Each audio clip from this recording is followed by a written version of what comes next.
நீங்க சர்க்கார் படம் பாத்தீங்களா? அந்த சர்க்கார் படத்துல விஜய் அண்ணன் மிக ஸ்டைலா பபிள் கம்ம மென்னுகிட்டே வருவாங்க. வந்து இலவசம் கொடுக்குற அரசியல்வாதிகள் இருப்பாங்க. அந்த இலவசங்கள்லாம் தூக்கி போட்டு உடைப்பாங்க. காட்சியெல்லாம் அருமையா இருந்துச்சு இல்லையா? எல்லாம் விசில் அடிச்சோம், தியேட்டர்ல எல்லாத்தையும் பறக்க விட்டோம் இல்லையா? ஆனா நிஜ வாழ்க்கையில விஜய் அண்ணன் என்ன பண்றாங்க?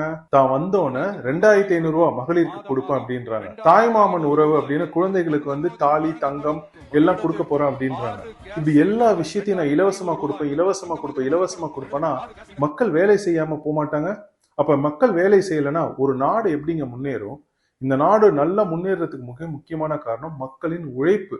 அப்ப உழைப்பிலிருந்து மக்களை வெளியேற்றுவதற்காக இந்த திராவிட கட்சிகள் திமுக 2000 பெண்களுக்கு, அதிமுக 2000 பெண்களுக்கு, விஜயண்ணன் 2500 ரூபாய் பெண்களுக்கு அப்படின்னு கொடுக்கறது நம்மளுக்கு வேடிக்கையா இல்ல? விஜயண்ணன் கட்சி சொல்லுகின்ற அந்த இலவசங்கள் எல்லாத்தையும் மக்களுக்கு கொடுத்தோம்னா ஒரு வருடத்துக்கு 12 லட்சம் கோடி தமிழ்நாட்டுக்கு தேவைப்படுகின்றது நிதிநிலை அறிக்கையில தாக்கல் செய்யறது. நாம இப்ப 4.5 கோடி தான் தாக்கல் செஞ்சுக்கிட்டு இருக்கோம். அப்ப 3 மடங்கு அதிகரிக்குது.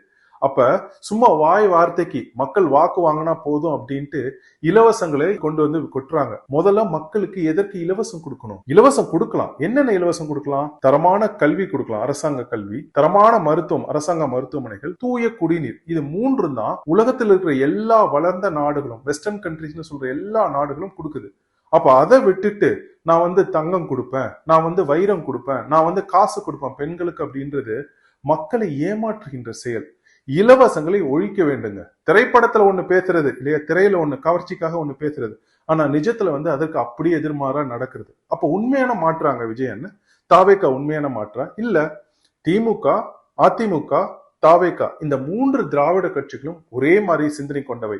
அவை மக்களை உழைப்பிலிருந்து வெளியேற்றுகின்றது. ஆனா சீமான் முன்வைக்கின்ற பொருளாதாரம், நான் உங்களுக்கு கல்வி, மருத்துவம், தூய குடிநீர் இலவசமா தரேன், மத்தபடி வேலை வாய்ப்புகளை நான் உருவாக்குகின்றேன் அப்படின்னு சொல்றாங்க. அதுதான் உண்மையான மாற்று. அப்ப இந்த தேர்தல்ல சிந்திச்சு வாக்களியுங்கள் விவசாயி சின்னத்திற்கு.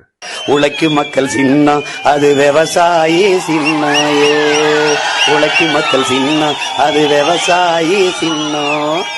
புதிய ஒரு தேசம் செய்வோம், மக்கள் புரட்சியால் அதை உறுதி செய்வோம்.